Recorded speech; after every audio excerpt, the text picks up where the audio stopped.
Мынандай ауа райы Норвегияда желтоқсан айында болып тұр десем нанасыздар ма? Міне қар жаудың орнына жаңбыр құйып тұр.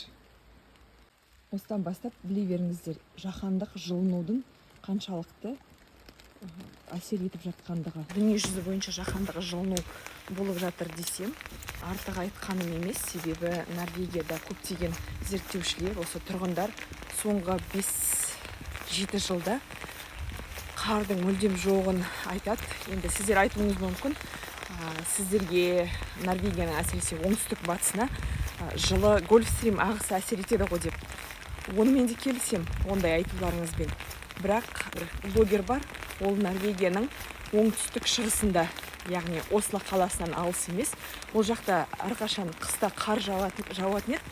Ол енді айтып тұр, кеше ғана түсірген бейнебаяны бар, онда дейтін ешқандай қардың жоғын айтады.